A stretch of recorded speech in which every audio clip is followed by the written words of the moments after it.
জয় যিশু, জয় যিশু। আপনারা প্রত্যেকে ভালো আছেন? ভালো আছেন?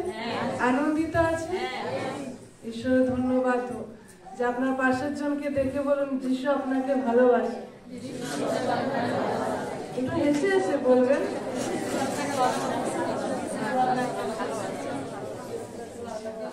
যিশু আমাদের প্রত্যেককে ভালোবাসে, তাই তো?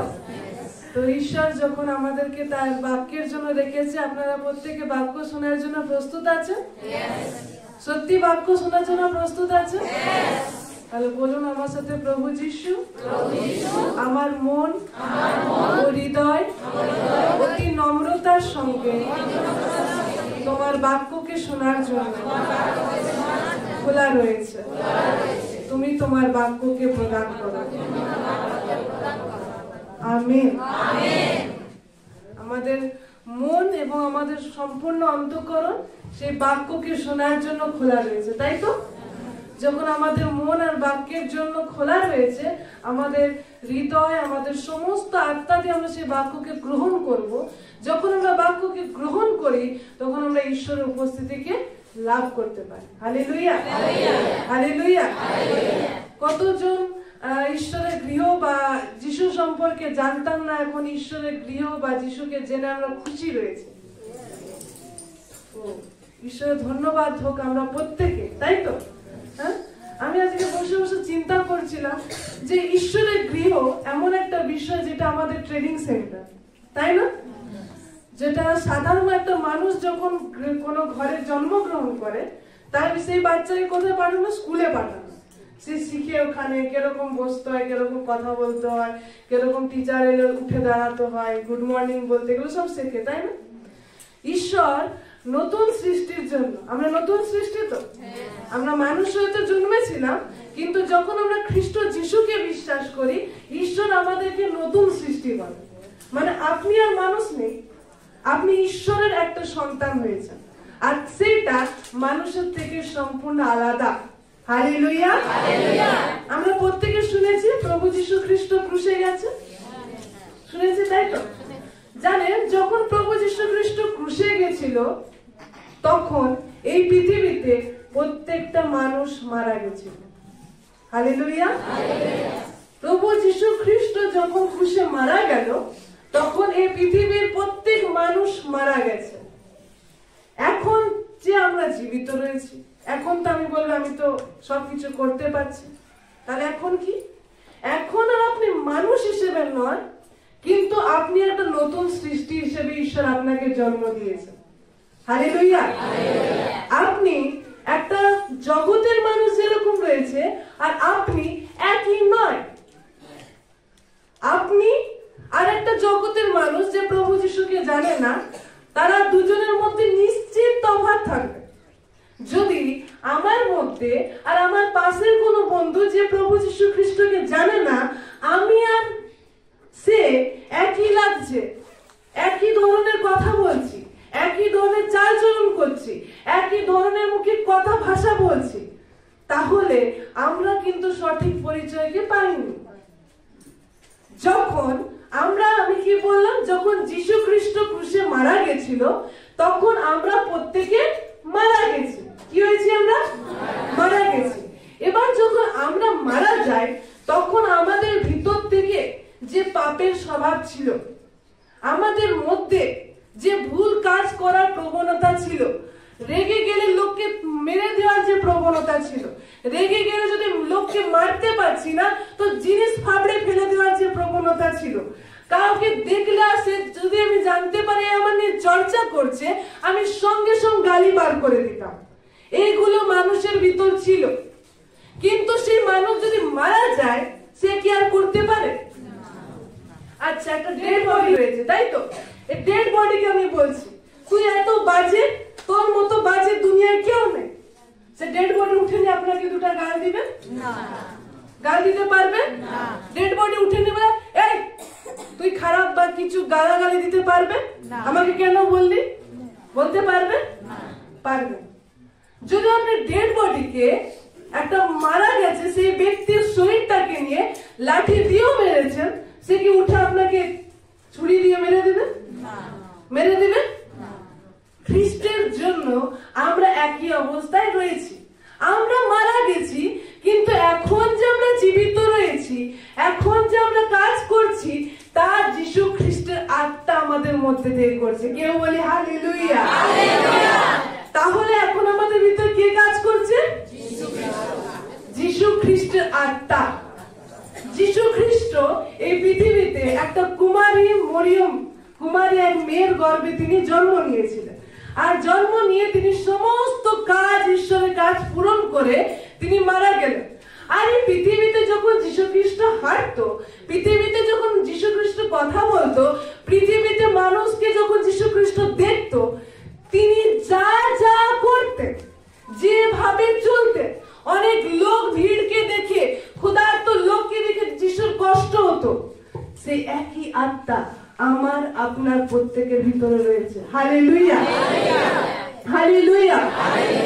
যিশু খ্রিস্টকে যখন লোকে খারাপ খারাপ কথা বলতো, যিশুর ওদের জন্য আরো ঈর্ষা হতো না, আরো ওদেরকে মেরে ফেলার প্রবণতা হতো না। কিন্তু যিশু কি করতেন? ওদের ক্ষমা করতেন। কি করতেন? ওই একই আত্মা আপনার আর আমার ভিতরে রয়েছে। হালেলুয়া। কেউ যদি প্রভু যিশু খ্রিস্টকে বিশ্বাস করে আর তাকে যদি মুক্তিদাতা বলে গ্রহণ করেছে, আর সে যদি বলে আমি ওকে ক্ষমা করতে পারছি না, আমার দেখলেই রাগ হয়, তাহলে কিন্তু আপনি ভুল জানছেন। আপনি আপনার বিষয়ে ভুল জানেন। আপনার ভিতরে কার আত্মা রয়েছে? যিশুর আত্মা রয়েছে। যিশুর আত্মা যদি বলে আমি ওকে ক্ষমা করতে পারছি না, ওর নাম শুনলে আমার গা পিত্তি জ্বলে যাচ্ছে, এটা কি যিশুর আত্মা বলতে পারে? শয়তানে বলতে পারে। ঠিক একজন রয়েছে যে আমাদের কানে কানে কিছু ভুল ভাল কথা বলে, যেগুলো উচিত না, যেগুলো আমাদের সাথে জীবনে হওয়াই নয়, সেগুলো বলে, আর আমরা সেগুলোকে বিশ্বাস করি আর সেগুলোই বলতে থাকি। কিন্তু আমার আপনার ভিতরে খ্রিস্টের আত্মা রয়েছে, যিনি আমাদেরকে সেই সমস্ত কিছু করতে শেখান। হালেলুয়া। তো আমি যে বিষয়কে বলছিলাম যে চার্চ বা ঈশ্বরের গৃহ একটা শিক্ষার স্থান। কিসের স্থান? শিক্ষার স্থান। দেখবেন মানুষদেরকে তারা বলে যদি আমি না বেশিক্ষণ কথা বলতে না পারি, একদম থাকতে পারি, আমি একটু চুপচাপ থাকতে পারি, আমার কিছু না কিছু বলতেই হবে, কিছু না কিছু বলতেই হবে। কিন্তু দেখুন, ঈশ্বরের গৃহ এমন একটা জায়গা যেখানে আপনি চুপ থাকেন আর আপনি শুনেন ঈশ্বর আপনার সাথে কি কথা বলছে। যদি আমি কথা বলতে থাকি, ঈশ্বর আমার সাথে কি কথা বলেন বুঝতে পারি। এটা এমন একটা জায়গা, দেখুন আমরা এখানে কতক্ষণ বসে থাকি, তাই না? একভাবে আমরা বসে আছি, এক জায়গায়, একটা জায়গা আপনি পেয়েছেন, এসে আপনি ওখানে বসে আছেন, না আপনি উঠছেন না করছেন। কিন্তু বাড়িতে থাকলে কতবার উঠা নামা হয়ে যেত, ওই এক জায়গায় আপনি বসেই থাকতে পারতেন না, তাই না? কিন্তু এই যে শিক্ষা, এই যে শক্তি, কে আপনাকে দিচ্ছে? ঈশ্বর আপনাকে দিচ্ছে, আপনাকে ক্ষমতা বাড়াচ্ছে। আপনি জানেনও না, এই চার্চে এসে যে মানুষ বসতে শেখে, এটা তার জীবনে ধৈর্যকে সে সৃষ্টি করে। তার জীবনে কি সৃষ্টি করে? ধৈর্যকে সৃষ্টি করে। সে অনেক বিষয় আপনারা জানেন, আপনি যেটা হয়তো শরীরে দেখতে পান, আপনার পেট ব্যথা করছিল ঠিক হয়ে গেছে, আপনার পা ব্যথা করছিল ঠিক হয়ে গেছে, এটা আপনি বুঝতে পারেন। কিন্তু আমাদের ভিতরে অনেক বিষয় রয়েছে যেটা আমাদের আত্মার ভিতরে জড়িয়ে থাকে। আমরা লোককে দেখলেই আমাদের খারাপ লাগে, লোককে দেখলেই হয়তো আমাদের জ্বলন সৃষ্টি হয়ে যায়। কিন্তু যখন আমরা ঈশ্বরের কাছে শুধু বসে থাকি, আমাদের ভিতরে ধৈর্য আসে, আমাদের ভিতরে বাক্য যে শোনার, দেখবেন স্কুলে পর্যন্ত 40 মিনিট ক্লাস হয়, একটা ক্লাস 40 মিনিট, বড় জোর ইউনিভার্সিটিতে 1 ঘন্টা 1.5 ঘন্টা নিয়ে হয়, ঠিক আছে? তাও অনেকে মন ছটফট করে, আর অনেকে ভাবে যে কি এতক্ষণ কি শুনতে পাবো, এতক্ষণ কি করে বসতে পারবো। কিন্তু আপনি আর আমি হচ্ছে এমন একটা নতুন সৃষ্টি, যদি আমাকে গোটা দিন ঈশ্বরের বাক্য শোনার জন্য বসে থাকতে বলে, আমার কোনো অসুবিধা হয় না। Hallelujah, hallelujah. এই যে শক্তি একটা মানুষের ভিতর থাকে না, মানুষ পারে না। মানুষ বলে আমি একভাবে এটা কি শুনে যাচ্ছি, ভালোই লাগছে না, ক্লাস অনেক ইন্টারেস্টিং হলেও তার ভালো লাগছে না। কিন্তু আমি আর আপনি এমন একটা ট্রেনিং পিরিয়ডে রয়েছে জায়গায় বসে রয়েছি, যেটা হয়তো আপনি নর্মাল ভাবে বুঝতে পারছেন না, কিন্তু আপনার আত্মাকে ঈশ্বর ট্রেন করছে, আপনার আত্মাকে ঈশ্বর শিখাচ্ছে। যারা ফৌজ হয় না, তারা কি করে? ট্রেনিং এ যায়, তাই তো? তাদেরকে অনেক কিছু শিখায়, অনেক কিছু করতে হয়।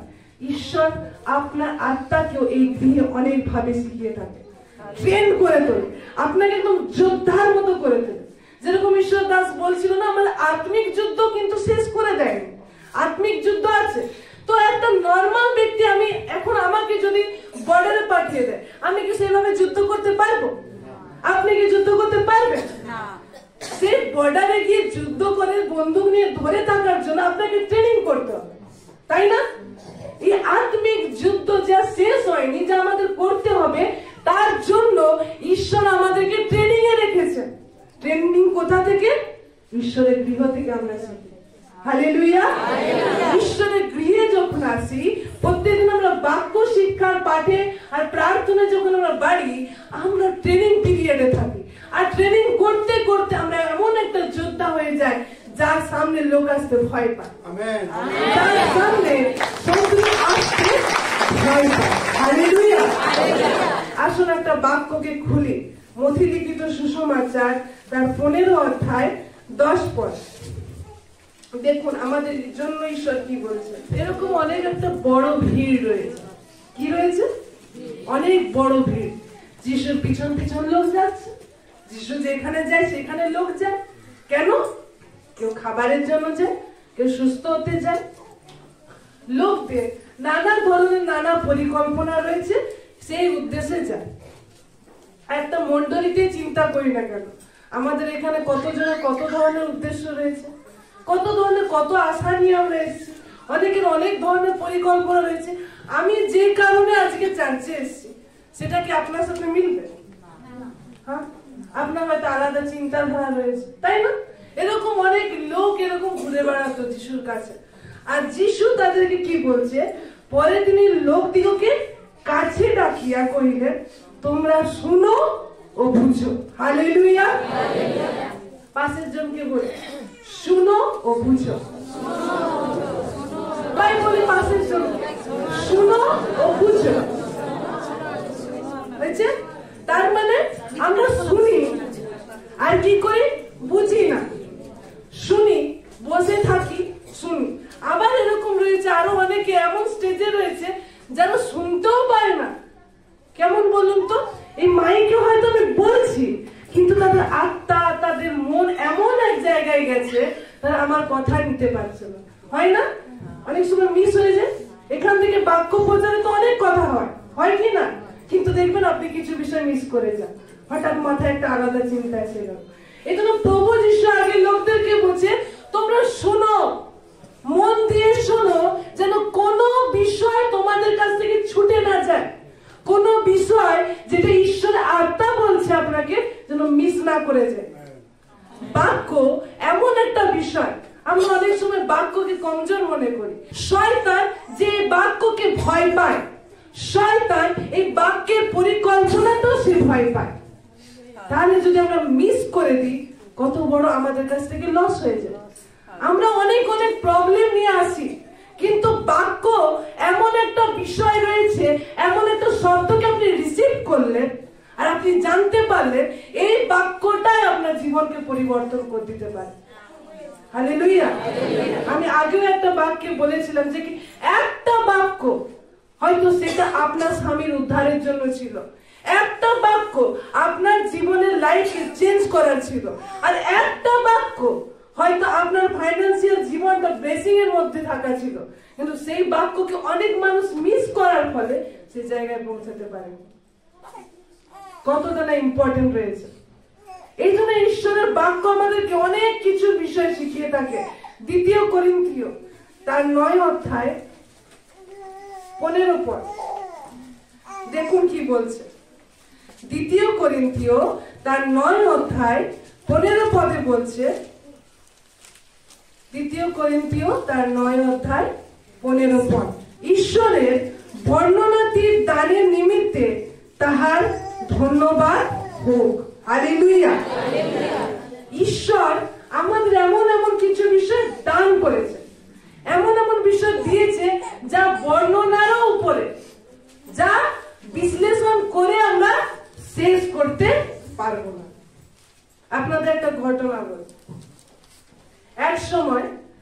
কোম্পানিতে অনেক মানুষ কাজ করত।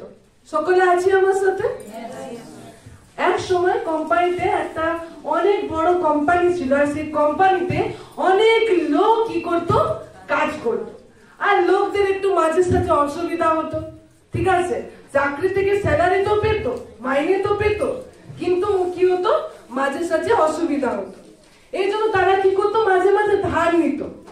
তাহলে কোম্পানির লোকরা মাঝে মাঝে যে মালিকের আন্ডারে কাজ করত, তারা মাঝে মাঝে ধার নিত। তো মালিক দেখতে পেল এরা যখন ধার নেয় আর তার শোধ করতে গিয়ে তাদের অনেক কষ্ট হয়। কি হয়? অনেক কষ্ট হয়। কারণ শোধ যদি ধার নিয়ে কেউ, তো তাকে তো মিনিমাম 5% বা 10% সুদ দিতে হয়, তাই না? 5% 10% সুদ লাগে। তো দেখতো কোম্পানির লোকরা কাজ তো করছে, কিন্তু অনেক চিন্তার ভিতর, অনেক কষ্টের ভিতরে আছে। যদি তাদের জিজ্ঞেস করা হতো, বলতো আমার লোন আছে, ধার আছে, চুকাতে হবে, এই নিয়ে ওরা অনেক চিন্তার মধ্যে থাকতো। তো একবার কি হয়েছে, কোম্পানির মালিকটা অনেক দয়ালু ছিল। কোম্পানির মালিক ঘোষণা করলো, আচ্ছা আমার কোম্পানিতে তো লোকরা ধার বার নিয়ে অনেক কষ্টের মধ্যে জীবন যাপন করে। সে কোম্পানির মালিক একটা এলান করলো যে তোমরা আমার কোম্পানি থেকে ধার নিতে পারো। কি নিতে পারো? ধার নিতে পারো, আর তোমাদেরকে কোনো সুদ লাগবে না, ঠিক আছে? কোম্পানির মালিকটা অনেক দয়ালু ছিল, বলছে তোমরা আমার কোম্পানি থেকে যার প্রয়োজন, যখন প্রয়োজন হয় তোমরা আমার থেকে ধার নিতে পারো, আর তোমাদের কোনো সুদ লাগবে না। তোমাদের যে মাইনে রয়েছে, তোমরা যে স্যালারি পাও, ওখান থেকে কেটে নেওয়া হবে, তোমাদের এক্সট্রা কোনো সুদ দিতে লাগবে না। তো সবাই অনেক খুশি হয়ে গেছে। আরে বাইরে থেকে ধার নিতাম তো 5% লাগতো, 10% সুদে এক্সট্রা দিতে হতো। কোম্পানি, আমাদের মালিক কত ভালো, কত ভালো যে আমাদেরকে সে টাকা ধার দিচ্ছে, কিন্তু বলেছে সুদ লাগবে। তো এরকম করে যার যখন প্রয়োজন হতো, সে কিছু 50,000, কেউ 30,000, কেউ 20,000, কেউ 1 লাখ, কেউ হয়তো স্কুলের খরচের জন্য কারো ছেলের বিয়ে দিবে, মেয়ের বিয়ে দিবে, যখন যার মনে হয়েছে সে কোম্পানি থেকে ধার নিয়েছে। আর ধার নিয়ে মোটামুটি এখন আর কেউ বাকি নেই, কোনো কর্মচারী বাকি নেই যে ধার নেই। এই সুযোগে সবাই কি করেছে, ধার নিয়ে নিয়েছে। আর যখন ধার নিয়ে নিয়েছে, কি কথা হয়েছিল, এবার ধার নিয়েছে, এবার ধার থেকে কি কথা হয়েছিল, তোমাদের স্যালারি থেকে কাটা হবে। তো দেখা যাচ্ছে এই কাটতে কাটতে তাদের যে স্যালারি রয়েছে, যাদের তো বেতন রয়েছে, সেই বেতনের অর্ধেকও থাকছে না, বেতনের অর্ধেকও থাকছে না, কারণ অনেক ধার নিয়ে নিয়েছে। এবার তো কোম্পানি কি করবে, সেখান থেকে তো নেবে, তাদেরকে সুদ দিচ্ছে না, এত বড় চান্স দিয়েছে, তাদের মাইনে থেকে কাটছে। আর দেখছে মাইনে থেকে কাটতে কাটতে তাদের অর্ধেকও থাকছে না। তারা আগে যেরকম চিন্তার ভিতর থাকতো, পরেশানির ভিতর থাকতো, আবার দেখছে তারা ওরকম পরেশানির ভিতর আছে। লোকে যখন দেখতো, তারা মন খারাপ করে কাজ করতো। কি হয়েছে, আরে ধারটা এত হয়ে গেছে, অর্ধেক পাচ্ছি, এখন কি করে সংসার চালাবো, আবার সেই গল্পই তারা করছে। মালিক যে জন্য তাদের ধার দিয়েছে, তারা একই গল্প করছে। তো মালিক যখন জিজ্ঞেস করছে কি হয়েছে আমাদের কর্মচারী, দেখছি কোনো কারণ মন ভালো নেই, বলছে এবার তো এদের বেতন কমে যাচ্ছে, অর্ধেক হয়ে যাচ্ছে, তো এই জন্য আবার এদের মন খারাপ হয়ে গেছে, আবার এদের মন খারাপ হয়েছে। তো মালিক অনেক দয়ালু ছিল, মালিক চিন্তা করলো, আচ্ছা কি করা যায়। তো মালিক চিন্তা করছে, চলো ক্রিসমাস আসছে, তো ক্রিসমাসের এদের কিছু আমি দান করবো, কিছু গিফট দিব। তো বলে কি গিফট দেওয়া যায়। মালিক এবার একটা নোটিশ পাঠালো যে ক্রিসমাসের জন্য, এই যে বড়দিন আসছে, এর খুশিতে যার যত ধার রয়েছে, আমি কারো ধার আর নিব না। হালেলুয়া। বলছে আমি আর কারো ধার নিব না। তোমরা এই তারিখে 12টার মধ্যে একটা অ্যাপ্লিকেশন লিখবে, আর লিখবে যে তোমাদের কত ধার ছিল, দিয়ে আমার অফিসে জমা করবে। আমি আর কারো থেকে ধার নিব না, যা তোমাদের ধার ছিল আমি মাফ করে দিলাম, আর কারো থেকে আমি ধার নিব না, যেন তোমরা খুশি থাকো, তোমরা যেন ভালো থাকো, ঠিক আছে। এই নোটিশ যখন কোম্পানিতে জারি হয়েছে, সবাই ভাবছে মালিকটা এত ভালো, আমি তো 2 লাখ টাকা নিয়েছি, সে মাফ করে দেবে এত টাকা। কেউ বলছে আরে আমি তো 1 লাখ টাকা নিয়েছি, সে মাফ করে দেবে এত টাকা যে আমি ধার নিলাম, এত কষ্ট যে আমি নিয়ে নিলাম, সে কি করে ধার করে দিবে। তাদের মধ্যে কেউ একজন মিথ্যা প্রচার ছড়ালো, আরে তুমি জানো না, আমাদের মালিককে চিনো না, ভালো মুখোশ শুধু পরে আছে। ও কি চেয়েছে, আমাদের যেখানে ধারের খাতাটা ছিল, আমরা কে কত ধার নিয়েছিলাম তো একটা খাতায় লেখা ছিল, সেই খাতাটা হারিয়ে গেছে। এই জন্য মালিকটা এখন বলেছে তোমরা অ্যাপ্লিকেশনে লিখে আনো কে কত নিয়েছে, তারপর যে অ্যাপ্লিকেশন আমরা জমা দিব উনি আমাদের ঠিক গলাটা ঠিকবে আর বলবে চল আমার সব শোধ কর। তোমরা জানো না, সে এরকমই ফোন দিয়ে গেছে। আর এরকম কিছু কিছু কর্মচারী কথা বলছে, হ্যাঁ তুমি ঠিক বলেছো, একটা মালিক সে এত টাকা কি করে লস করতে পারে, আমাদের কি করে সে দেবে, এরকম তাদের কথা হচ্ছে। তো কেউ তার অ্যাপ্লিকেশন, কেউ চিঠি লিখেনি যে তারা কত করেছে, আপনি আমাদের মাফ করে দিন বলে কেউ চিঠি লিখেনি, ভাবছে আমাদের গলাটা ধরবে। মিথ্যা প্রচারে তারা ভুলে গেছে। তাদের মধ্যে থেকে একজন লোক এসছে, সেই দলের ভিতরে ছিল না, এই গ্রুপে ছিল না যখন কথা হচ্ছিল। সে যখন এলো, সে এসে শুনতে পেলো, তার কর্মচারী বলছে জানিস মালিক আমাদের এরকম এরকম নোটিশ দিয়েছে, যদি কেউ অ্যাপ্লিকেশন লিখে আর তার টেবিলে যদি কেউ জমা করে যে আমি এত ধার নিয়েছিলাম আর এখন মাফ করে দাও, সে নাকি সব মাফ করে দেবে। জানো না সে কত বড় মিথ্যা কথা বলছে, কত বড় আমাদের ধোঁকা দিতে চাইছে, সে ঠিক আমাদের থেকে বার করে দেবে। তখন ওই ব্যক্তিটা বলছে আরে যে মালিকটা যখন আমরা ধার নিতাম লোকের থেকে সুদ বাড়তো বলে, যে আমাদের কষ্ট দেখে আমাদেরকে বিনা সুদে যে আমাদের ধার দিয়েছে, সে হয়তো এরকম করবে না, একবার যাই না বিশ্বাসে অ্যাপ্লিকেশন লিখে দেখি। তখন বাজছিল 11:30, আর কি 12টার ভিতরে মালিক নোটিশ পাঠিয়েছিল, 12টার ভিতরে চিঠি লিখে আমাকে জমা দিতে হবে, তবে আমি মাফ করব।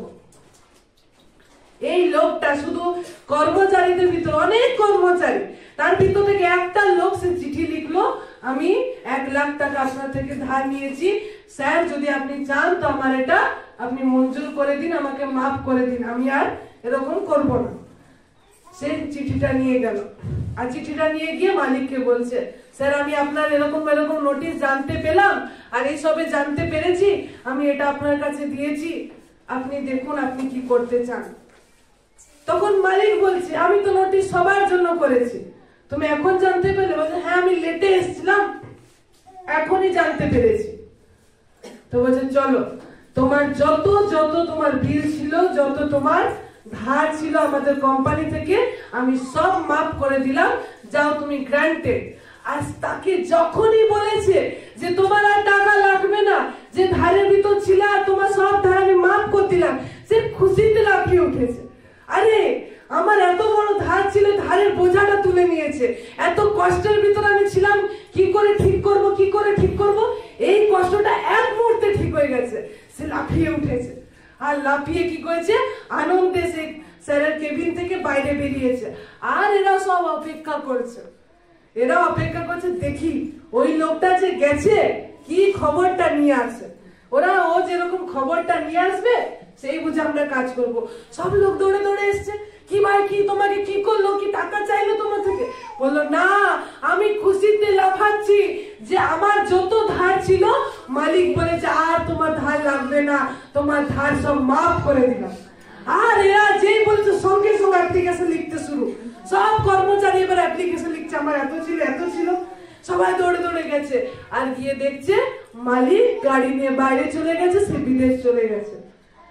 অতজন কর্মচারী ছিল, সবার চেহারাতে দুঃখ ছিল, কিন্তু একজন ব্যক্তি ছিল যে তার মালিকের দানটা, মালিকের গিফটটা গ্রহণ করলো, আর সেই অনুযায়ী সে গেল, আর তার যত কর্জা ছিল সব মাফ হয়ে গেল। একজনের মুখে হাসি ছিল। Hallelujah, hallelujah.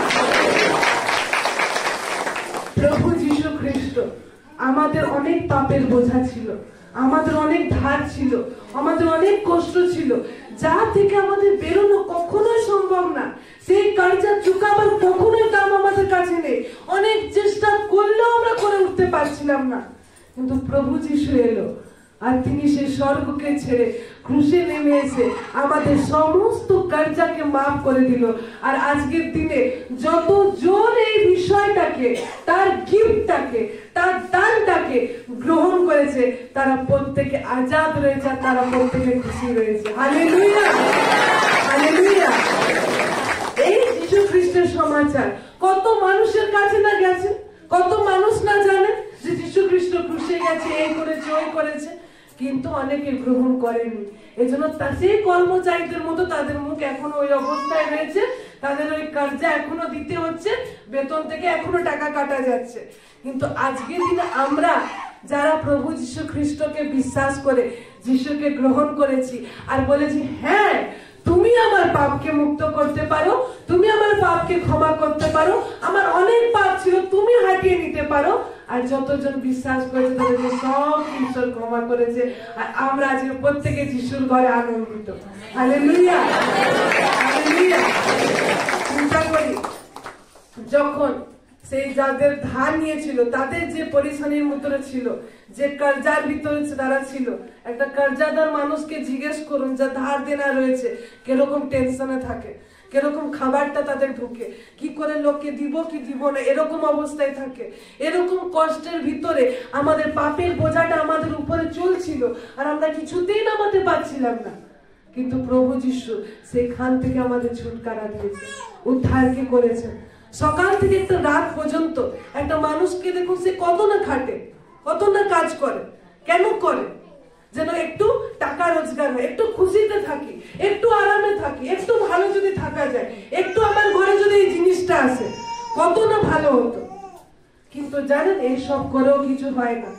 মানুষ চিন্তা করে, আরে আমার স্বামীটা যদি নেশা ছেড়ে দেয় তাহলে মনে আমি শান্তি থাকবো, ও আমার ছেলে যদি আমার কথা শুনে তাহলে আমি শান্তি থাকবো, ও আমার বর বউ ছেড়ে চলে গেছে, সব পরিবার যদি আমরা একজুট হয় তবে আমরা শান্তি থাকবো, ও আমার যদি একটু সুন্দর ঘর থাকে, একটা অনেক বড় বিল্ডিং থাকে, আমি যদি থাকতে পারি আরামে, নিজের ঘরে যদি থাকতে পারি তবে আমি শান্তিতে থাকবো।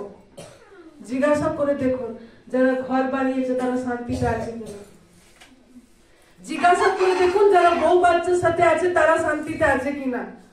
জিজ্ঞাসা করে দেখুন যার বর মদ খায় না, তাকে মারেও না, সে শান্তিতে আছে কিনা? জিজ্ঞাসা করে দেখুন যার ছেলে মেয়ে রোজগার করে তারা শান্তিতে আছে কিনা? হয়তো আমরা ভাবছি এইগুলো পেয়ে গেলে আমরা সব খুশি, এইগুলো হয়ে গেলে আমি আনন্দিত, এই অসুস্থ থেকে বার হয়ে গেলে আমি ঠিক থাকবো, এটা করে নিলে আমি ঠিক থাকবো। দেখুন পৃথিবীতে গিয়ে আপনার যে সমস্যা আছে তার হয়তো নেই, সে কি শান্তিতে আছে? সে কি ঠিক আছে? সেও তো অসুবিধায় রয়েছে। দেখুন ঘর যাদের রয়েছে, যারা ভাড়া করে থাকে না, যারা ঝুপড়িতে থাকে না, বিল্ডিং এ থাকে, জিজ্ঞেস করুন তাদের বাড়িতে শান্তি আছে? তাদের ঘরে প্রত্যেকে চাকরি বাকরি করছে, কেউ মদ খায় না, তারা শান্তিতে আছে? আপনার এখানে ছুটকারা নেই যে আপনার বর মদ না খেলে আপনি ঠিক থাকবেন, এখানে আপনার নেই আপনি ভাড়া ঘরে আছেন, কুড়ে ঘরে আছেন, আপনি বিল্ডিং বাঁধলে ঠিক থাকবেন, এখানে আপনার শান্তি নেই আপনার ছেলে মেয়ে আপনার সঙ্গে সঙ্গে থাকলে আপনি ঠিক থাকবেন, আপনার এখানেও শান্তি নেই আপনি একটা ভালো ঘরে মেয়েকে বিয়ে দিয়ে দিবেন আর আপনি নিশ্চিন্তে থাকবেন। দেখুন জিজ্ঞেস করে ভালো করে বিয়ে দিয়েছে, বাপ মারা কি শান্তিতে আছে? আছে? হয়তো আমরা চিন্তা করছি এরকম করলে হয়তো আমি শান্তি পাবো, এরকম করলে হয়তো আমি ঠিক পাবো। ভুল কথা। অনেক মানুষ নেই এরকম থেকেও যেগুলো আপনি চাইছেন, তাদের কাছে থেকেও তারা নেই যে শান্তিটাকে আপনি চাইছেন, কিন্তু এক জায়গায় রয়েছে, সেটা হচ্ছে প্রভু যীশু খ্রিস্ট। সেই প্রভু যীশু খ্রিস্টের কাছেই রয়েছে সে শান্তি, প্রভু যীশুর কাছেই রয়েছে সে আরাম, প্রভু যিশুর কাছেই রয়েছে আনন্দ। সে আপনার কিছু থাকুক বা না থাকুক, আপনার হোক বা না হোক, তার মধ্যেই রয়েছে। যখন আমরা সেই ফ্রি গিফটকে পেয়েছি, ফ্রিতে বিনামূল্যে আমাদেরকে একটা দান দেওয়া হয়েছে যা বর্ণনার অতীত, আমরা কেননা ধন্যবাদ দিই, কেননা আমাদের ধন্যবাদে বুক ফুলে ওঠে যে আমার প্রভু কত মহান, তিনি কত মহিমাময়, তিনি আমাদের ফ্রিতে গিফট দিয়েছে। যে পাপ আমাদের জীবনে ধ্বংস নিয়ে আসে, সেই ক্ষমা আমাদের জীবনকে আবার তৈরি করে। যে পাপ আমাকে একার মধ্যে ফেলে দেয়, যে নেশা আমাকে যে অন্ধকারে ফেলে দেয়, যে অবস্থা আমার ভিতরে আমাকে সবার থেকে দূরে করে দেয়, সেই ঈশ্বরের সাথে সহভাগিতায় নিয়ে আসে, সেই ক্ষমা ঈশ্বরের কাছে শান্তিতে নিয়ে আসে, সেই ঈশ্বর থেকে পাওয়া আশীর্বাদ আপনাকে অনেক মানুষের কাছে দাঁড় করায়। সেই পাপ আপনাকে এক দিকে করে দিয়েছিল, এক ধারে করে দিয়েছিল, ঈশ্বরের শান্তি আপনাকে অনেকের ভিতর থেকে তুলে ধরছে। হালেলুয়া। তিনি আমাদের জীবনে এই সমস্ত কিছুকে করে থাকেন।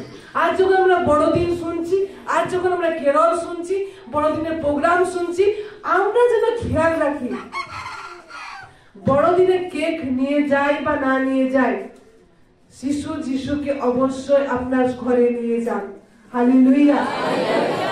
এই বড়দিনে যা কিছু আপনি করবেন, যদি প্রভুর ঘরে আসেন, কেরলে যাচ্ছেন, আপনি কোথাও সুসমাচার দিচ্ছেন, আত্মাতে করুন, দেখবেন আপনি তার ফলকে পাবেন।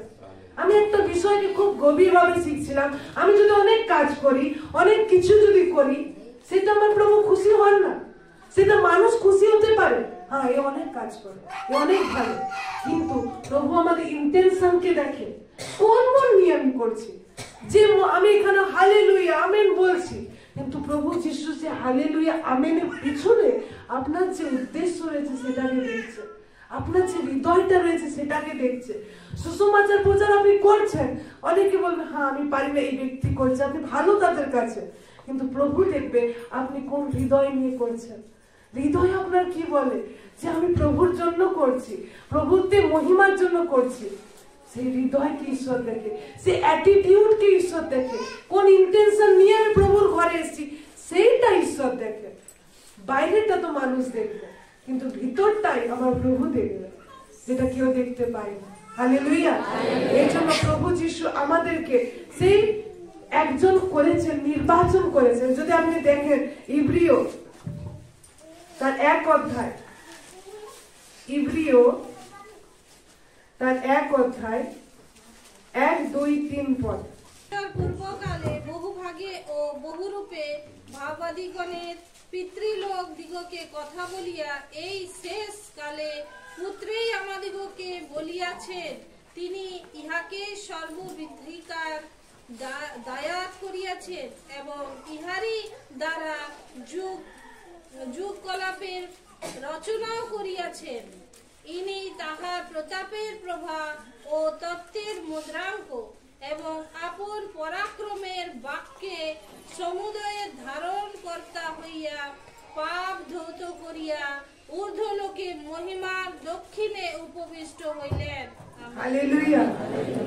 দেখুন ঈশ্বরের বাক্য ইব্রিয় 1 অধ্যায় 1 থেকে 3 পদ যদি আপনি পাঠ করেন, বলবে পূর্বকালে আগে অনেক লোক এসেছিল, অনেক ভাববাদী এসেছিল, যারা সমুদ্রকে দুভাগ করতে পারে, যারা অনেক একটা নদী যে তিক্ত রয়েছে তাকে মিষ্টি বানাতে পারে, অনেক কিছু জন এসছে, অনেক বিষয়কে তারা করে গেছে।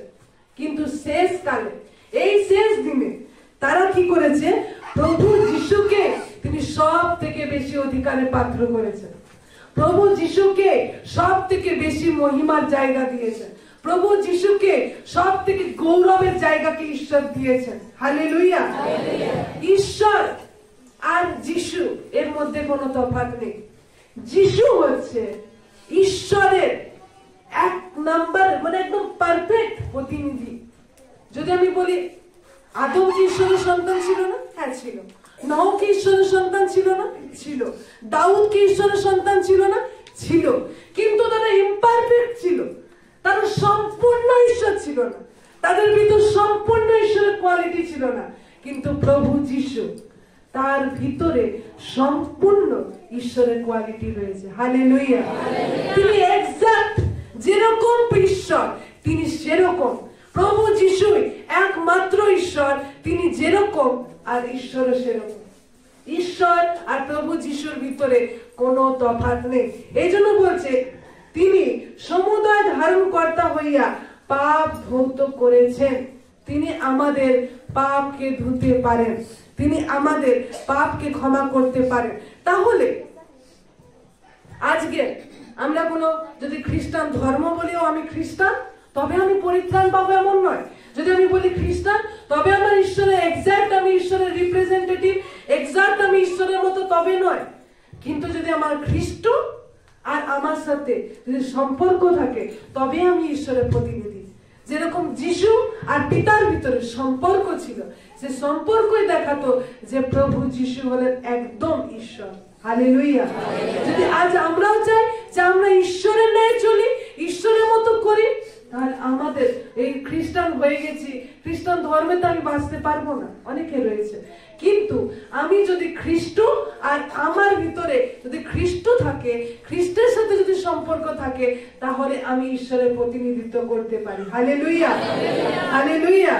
এই জন্য প্রভু আমাদেরকে শিখাচ্ছে যে ঈশ্বর হচ্ছেন একটা আত্মা। ঈশ্বর কি?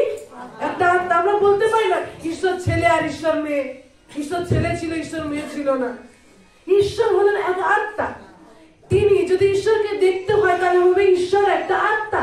তিনি কোন ছেলে বা জেন্ডার এর ভিতরে নেই, কিন্তু তিনি জেন্ডারেরও উপরে রয়েছেন। হালেলুয়া। তিনি কোন লিঙ্গের উপরে রয়েছে, তিনি সব কিছুর উপরে রয়েছে। আচ্ছা, যদি আমি বলি প্লাস্টিক, প্লাস্টিক ছেলে না মেয়ে? প্লাস্টিক ছেলে না মেয়ে? প্লাস্টিক ছেলেও নয় মেয়েও নয়। আচ্ছা, যদি বলি পেট্রোল, যার ভিতর থেকে আগুন জ্বলে, ও ছেলে না মেয়ে? ছেলে মেয়ে নয় না? তাহলে ঈশ্বর লিঙ্গের থেকেও উপরে, লিঙ্গ থেকেও ঈশ্বর উপরে রয়েছে। সেই ঈশ্বর হচ্ছেন আত্মা। সব লিঙ্গ তার কাছে নিচু হয় আর তিনি সব থেকে উপরে। Hallelujah, hallelujah. এই জন্য প্রভু যিশু আমাদেরকে বলছে যেন আমরা তার সাদৃশ্যে চলি। একদিন ফিলিপ ছিল, যে যিশুর শিষ্য, সে একদিন বলে উঠছে, এরকম তারা বসে রয়েছে যিশুর শিষ্যরা আর যিশু রয়েছে। ফিলিপ বলছে, প্রভু পিতাকে দেখান। কি বলছে? পিতাকে দেখান, ঈশ্বরকে দেখান, ঈশ্বর কিরকম। প্রভু যিশু তাকে বলছে, তুমি কি আমাকে দেখোনি? তুমি কি আমার সঙ্গে সঙ্গে ছিলে না? যে যে আমাকে দেখেছে সে পিতাকে দেখেছে। হালেলুয়া। যে যে খ্রিস্টকে দেখেছে সে কে দেখেছে? ঈশ্বরকে দেখেছে। হালেলুয়া। এজন্য আমরা কোনো ফটো মূর্তি বানিয়ে রাখি না। যিশুর বডির ভিতরে ঈশ্বর ছিল না, কিন্তু যিশুর ক্যারেক্টারের ভিতরে ঈশ্বর ছিল। যিশুর বডিটাই কোন ঈশ্বরের ভাব নয়, তা মাংস। সেই পবিত্র আত্মা মাংস হয়ে এসেছিলেন, কিন্তু সেই মাংসের ভিতরে কিছু নেই, কিন্তু সেই ক্যারেক্টারের ভিতরে, সেই চরিত্রের ভিতরে ঈশ্বরের সমস্ত গুণাবলী রয়েছে। হালেলুয়া। তো এই জন্য ঈশ্বরকে আমাদের জীবনে যখন আমরা ঈশ্বরের সাথে সম্পর্কে চলতে থাকি আর আমরা ঈশ্বরের বিষয়কে বুঝতে পারি। একটা ঘটনাকে দেখবো, লুক লিখিত সুসমাচার তার 5 অধ্যায়, লুক তার 5 অধ্যায় 18 থেকে 24 পদ। লুক তার 5 অধ্যায় 18 থেকে 24 এরূপ বলছে, আর দেখো কয়েকটি লোক একজনকে খাটে করিয়া আনিল, সে পক্ষাঘাতী। তাহারা তাহাকে ভিতরে আনিয়া তাহার সম্মুখে রাখিতে চেষ্টা করিল, কিন্তু ভিড় পর্যন্ত ভিতরে আনিবার পথ না পাওয়াতে ঘরের ছাদে উঠিল এবং টালি সময়ের মধ্যে দিয়ে শয্যা শুদ্ধ তাকে মাঝখানে যিশুর সম্মুখে নামাইয়া দিল। হালেলুয়া। একজন ব্যক্তি ছিল, সে প্যারালাইসিস, পক্ষাঘাতী ছিল। কি ছিল? পক্ষাঘাতী। মানে তার একটা পা বা একটা হাত বা কোনো অংশ চলছে না, সে উঠতে চলতে পারে না। সে কি করতে পারে না? উঠতে চলতে পারে না। তো সেই ব্যক্তিকে 4 জন বন্ধু, কয়জন বন্ধু? 4 জন বন্ধু মিলে তাকে যিশুর কাছে আনাবার চেষ্টা করছে। হালেলুয়া। সেই সব মানুষদেরকে নিশ্চিত ধন্যবাদ দিবেন যারা আপনাকে ঈশ্বরের গৃহে আনার জন্য সহযোগিতা করেছে। সেই সব মানুষদের প্রতি আপনি কৃতজ্ঞ থাকবেন যার কাছ থেকে আপনি ঈশ্বরকে জানছেন। সেই দিন ওই 4 বন্ধু তারা কি করেছিল? যিশুর কাছে এনেছিল। পক্ষাঘাতী তো শুয়ে রয়েছে এক জায়গায়, যিশুর কাছে কি করে যাব? আমি তো পক্ষাঘাতী। আমরাও বাহানা বানাই, টাকা নেই কি করে যাব, আমার এই নেই কি করে করব, আমার ইচ্ছা লাগছে না, সেটা ভালো নেই কি করে করব। কিন্তু সেই দিন সেই ব্যক্তিরা 4টে বন্ধু মিলে কি করেছিল? তাকে যিশুর কাছে এনেছিল। আর তারা ভিতর থেকে, গেট থেকে ঢুকতে চাইছে, কিন্তু যিশু এখানে দাঁড়িয়ে রয়েছে। আর ভিতরে এত ভিড় যে দরজা থেকে আসবে তারও সুযোগ নেই। বুঝতে পারছি? এত লোক ছিল। তখন এই 4টে বন্ধু কি করলো, মানে উপরে টালি ছিল, সব টালিগুলোকে খুললো আর খুলে কি করলো, সেই পক্ষাঘাতীকে নিচে নামিয়ে দিল। হালেলুয়া। এখান থেকে একটা আমরা বিষয়কে শিখতে পাই, যখন আপনি যিশুর কাছে এসেছেন, সেই নমে যান তার কাছে, আরো নিচু হয়ে যান। সেদিন সেই ব্যক্তিটা যে আশ্চর্য কার্য তার জীবনে হয়েছিল, সে আগে নেমে গেল, যিশু ছিল সেখানে, আর সে নেমে গেল। আজকে যখন আমরা যিশুর কাছে রয়েছি, তার কাছে নমন পূর্ব, নত সহকারে, তার শক্তির কাছে আমরা নত হয়ে তার কাছ থেকে আমরা শিক্ষা লাভ করতে থাকি, তার মধ্যে থেকে জানতে থাকি। এজন্য এখানে বলছে, দেখুন 20 পদ, তাহাদের বিশ্বাস দেখিয়া তিনি কহিলেন, হে মনুষ্য, তোমার পাপ সকল ক্ষমা হইল। কার বিশ্বাস দেখে? ওই যে 4টে বন্ধু ছিল, যারা ওই টালিগুলোকে তুলে তুলে তাকে নামালো, তাদের বিশ্বাস দেখে যিশু এই ব্যক্তিটা কি বললো, তোমার পাপ ক্ষমা হইল। মানে কি দেখতে পাই, যিশুর ভিতরে ক্ষমতা রয়েছে আমাদের পাপকে ক্ষমা করার। আমাদের জীবনে অনেক বিষয় রয়েছে জানেন, যেটা সাকসেস আসে না, অনেক কিছু রয়েছে, সে পাপ থেকে আমরা বেরোই না, বা পাপটা ছাড়তে চাই না, পবিত্র আত্মার কাছে সাহায্য চাই না, আর সেখানে আমরা রিল্যাক্স থাকি, কোনো অসুবিধা নেই, চিন্তা করি কোনো এটা হতেই পারে, এরকম ভাবে চিন্তা করে আমরা সেই জায়গাকে পৌঁছাতে পারি না। এই জন্য যিশু বলবে, তোমার পাপ ক্ষমা হইল। দেখেছেন?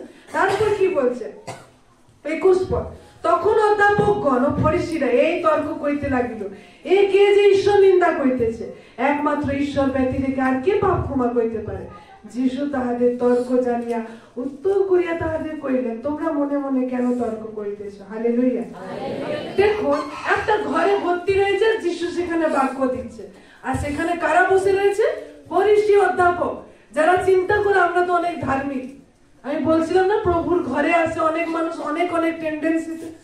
দেখুন সেদিন সেইখানে যিশুর কাছে ফরিসী অধ্যাপকরা এসে সেই জায়গা দখল করে বসেছিল, কিন্তু তাদের মনে কি ছিল? এর কোন পাপটা ধরা যায়, এ কোন বিষয়টা করছে, তাকে দেখা যায়, কোনটা নিয়ে একে বলা যায়, এরকম চিন্তাধারাই ছিল। আর যিশু লেখা আছে, তাদের মনে মনে একটা তর্ক হচ্ছে, যে যিশু বলছে তোমার পাপ ক্ষমা হইলো, তাদের মনে মনে একটা দ্বন্দ্ব শুরু হয়ে গেছে। কি দ্বন্দ্ব শুরু হয়ে গেছে? কে যে পাপ ক্ষমা করলো, কে যে এরকম করলো। আজ প্রভু আমাদের মনকে জানেন। আপনি কি খুশি? খুশি না চিন্তিত? প্রভু আপনার মনকে জানেন, আপনি কোন মনে আজকে এসেছেন। দেখি সেখানে ফরিসী অধ্যাপকদের মনে মনে তারা যে তর্ক করছিল, প্রভু যিশু তা জেনে গেছেন। আজ প্রভু যিশু খ্রিস্ট আমাদের আপনার প্রত্যেক মনকে জানে, কোন মনে আমরা এসেছি, কোন মনে কোন বাক্য শুনছি, কোন মনে আমরা কাজ করছি, কোন মনে কোন হৃদয় দিয়ে আমরা সেটা করছি, কোন হৃদয় দিয়ে আমি বাক্য বলছি, তিনি সব কিছুকে জানেন। Hallelujah, hallelujah. ঈশ্বরের বাক্য এজন্য বলছে, ঈশ্বর জেনে গেল যে এরা তর্ক করছে। তখন যিশু বলছে, কোনটা সহজ, তোমার পাপ ক্ষমা হইল বলা, না তুমি উঠিয়া বেড়াও বলা? কিন্তু পৃথিবীতে পাপ ক্ষমা করিতে মনুষ্য পুত্রের ক্ষমতা আছে, ইহা যেন তোমরা জানিতে পারো। এই জন্য তিনি সেই পক্ষাঘাতীকে বললেন, তোমাকে বলিতেছি, উঠো, তোমার শয্যা তুলিয়া তোমার ঘরে যাও। হালেলুয়া। এখানে একটা বিষয় রয়েছে, কি বলছে? তোমার খাটটা তুলে, তোমার শয্যাটা তুলে কোথায় যাও? ঘরে যাও।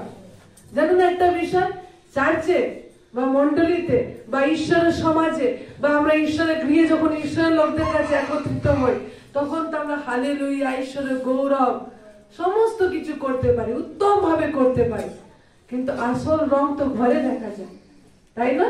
প্রত্যেক ব্যক্তির আসল রং কোথায় দেখা যায়? ঘরে দেখা যায়। এই জন্য ঈশ্বর কি বলছে, প্রভু যীশু খ্রিস্ট, তোমার খাট তুলে কি যাও? ঘরে যাও। সেই ঘরে শুধুমাত্র এইখানে তুমি ঈশ্বরের সাথে সম্পর্ক তৈরি করলে, শুধুমাত্র এখানে ঈশ্বরের গৌরব করলে, শুধুমাত্র এখানে ঈশ্বরের বাক্যের জন্য আকাঙ্ক্ষিত, শুধুমাত্র এখানে ঈশ্বরের ধন্যবাদ করলে তাই যথেষ্ট নয়। ঘরে যাও, ঘরে গিয়েও তোমার বাক্যের সাথে সম্পর্ক রাখো, ঘরে গিয়েও তুমি যিশুর সাথে সম্পর্ক রাখো, ঘরের ভিতরেও তোমার গৌরব ঈশ্বরকে দাও। শুধুমাত্র এই মণ্ডলী নয়, শুধুমাত্র ঈশ্বরের জায়গা নয়, শুধুমাত্র যিশুর কাছে নয়, যিশুর কাছে তো আমি খাট তুলে নিয়ে লাফাতে লাফাতে বলি, কিন্তু আমার ঘরে তো আসল রংটা দেখা যায়। যেন প্রভু যিশু বলছে যাও ঘরে যাও, ঘরে কাকে নিয়ে যাও? সেই যিশু খ্রিস্টকে নিয়েই যাও। ঘরে তোমার আসল রং যেন যেরকম চার্চে থাকে, যেরকম ঈশ্বরের গৃহে থাকে, একই রং তোমার সেই ঘরেও থাকো। যদি চার্চে তুমি লোকের সাথে হালেলুয়া প্রেজ দ্য লর্ড বলো আর ভালোভাবে কথা বলো, ঘরেও তোমার ওরকমের আওয়াজ থাকবে আর ঘরের লোককে গান দিতে ভয় লাগবে। হালেলুয়া। আমাদের দুচলা মন যেন না হয়, সেই মনকে ঈশ্বর পছন্দ করে না। আমাদের ঘরে ঈশ্বর চায় যেন সেখানে আমরা যিশুর সাথে সম্পর্ক রাখি, অসুবিধা সমস্যার সময় নয়, কিন্তু প্রতিদিন তার গৌরব করি। সত্যি অনেক মানুষের কাছে অনেক ডিফিকাল্ট হয়ে যায়, অনেক কঠিন হয়ে যায়। একটা দিন তো আমরা প্রভুর ঘরে আসছি, আরাধনা করছি, তার প্রশংসা করছি, শিখছি, কিন্তু গোটা 6 দিন, সপ্তাহ 6 দিন আপনি জগতের লোকদের সাথে থাকেন, সেখানে সবকিছু শুনেন, কিন্তু কোন টিচিংটা আপনাকে বেশি হাবি করবে, কোন টিচিংটা, কোন শিক্ষাটা আপনি আপনার জীবনে বেশি ধরে থাকবেন? এখানে তো একদিন শুনছেন, গত 6 দিন থাকছেন, তাই না? কিন্তু যদি আপনার ভিড় প্রত্যেক দিন ঘরে যদি মজবুত থাকে, আপনাকে কোনো কিছু, জগতের কোনো শিক্ষা, কোনো জায়গা আপনাকে টলাতে পারবে না, কোনো জায়গা আপনাকে নষ্ট করতে পারবে না। হালেলুয়া। এজন্য প্রভু চাই আমরা যেন তার সাথে বিল্ড হই। যতজন আমরা গ্রুপে রয়েছি, কতজন আমরা সেই র‍্যাপসিডির বাক্যকে শুনি, যেটা প্রত্যেকদিন আপনাদেরকে পাঠানো হয়। সেই বাক্যগুলোকে আপনি ধ্যান করতে পারেন, যে বাক্যগুলোকে আপনাকে প্রত্যেকদিন পাঠানোর, প্রত্যেক দিনের বাক্য প্রত্যেকদিন আপনার কাছে যাচ্ছে, কারণ হচ্ছে এটাই যেন আপনি প্রত্যেকদিন প্রভুর বাক্যের সাথে অ্যাটাচ থাকেন। আপনি যখন সেই অডিওটাকে শুনছেন, আপনার হৃদয় অন্তঃকরণ গোটা দিন সেই অন্তঃকরণে সেই বাক্য চলবে, যেন আপনি রেগুলার নিয়মিত সেই বাক্যের সাথে উঠা বসা করতে থাকেন। আমি দেখেছি আমাদের বেরিয়ে অশোক মার্টিনে প্রত্যেক দিন যে বাক্যগুলো আছে, আপনি প্রত্যেক দিন পাঠ করুন, যেন আপনাকে 6 দিনে যেন কেউ হাবি না করতে পারে, কিন্তু আপনি ঈশ্বরের সাথে যুক্ত থাকুন। সেই বাক্যগুলোকে শুনুন, আমি আপনাদেরকে বলি, সেই বাক্যগুলোকে শুনুন, বাক্যগুলোকে পড়ুন, আর আপনার জীবনে গোটা দিন আপনি ধ্যান করতে থাকুন, বাক্যের সাথে সময় কাটাতে থাকুন, প্রার্থনায় বাড়তে থাকুন। তো প্রভু আপনার জীবনকে সে আশ্চর্যময় জ্যোতি করে তুলবে। শুধুমাত্র রবিবার নয়, কিন্তু প্রত্যেক দিন আপনি সাইন করবেন, প্রত্যেক দিন উজ্জ্বল তারার নিয়ে আপনি থাকবেন, কারণ প্রভু যিশু আমাদের জন্য সে সকল করেছে। প্রথম যোহন 1:9 বলছে, তিনি আমাদের সমস্ত অধার্মিকতা, সমস্ত পাপ, সমস্ত কিছু যা আমাদের জন্য কষ্টকর ছিল, তিনি সমস্ত কিছু মাফ করে দিয়েছেন, ক্ষমা করে দিয়েছেন। যখন আমরা বলি প্রভু যিশু তুমি আমাকে ক্ষমা করেছো, আমরা জানেন মুখ দিয়ে কি বলছি? প্রভু যিশু তুমি আমাকে ক্ষমা করেছো, আমি আর সেই পথে ফিরে যাব না। এটা হচ্ছে রিপেন্টেন্স, এটা হচ্ছে পশ্চাত্তাপ। আমি আর সেই দিকে যাব না, সেই কাজের ভিতরে আমি থাকবো না। এটা হচ্ছে আপনি রিপেন্ট করছেন, ক্ষমা চাইছেন যে আমার ওটার সাথে সম্পর্ক নেই। আর একটা বাচ্চা, আপনাদের এখানে তো অনেক বাচ্চা রয়েছে, একটা বাচ্চা যখন সবে সবে জন্ম হয়েছে, যখন চলতে শিখে, সে যখন পড়ে যায়, তা আপনারা ফেলে রাখেন তাকে, ওখানে থাক, বাবা এখানে কি ফেলে রাখে? তার বাবা আবার হাতটা তুলে উঠ উঠ, আবার চল, আবার চল, আপনি আবার বাবা তার হাত ধরে থাকে, আবার সে পড়ে যায়, আবার তার বাবা হাত ধরে থাকে, তুই যতবার পড়বি পড়, আমি তোর হাতকে ধরে রয়েছি, তোকে আমি চলাবই, তুই চলতে পারবি। সমরূপ ভাবে ঈশ্বর আমাদের হাতকে ধরে থাকে। হালেলুয়া। স্বর্গের বাবা আপনাকে ধরে থাকে, আপনি যতবার পড়ে যান আপনাকে ততবার তিনি তোলেন, আর তুই দৌড়াতে পারবি, তুই চলতে পারবি, তুই যোদ্ধা হয়ে উঠবি। হালেলুয়া। ঈশ্বর আমাদের এই বাক্যে প্রত্যেককে আশীর্বাদ করুন। আমেন।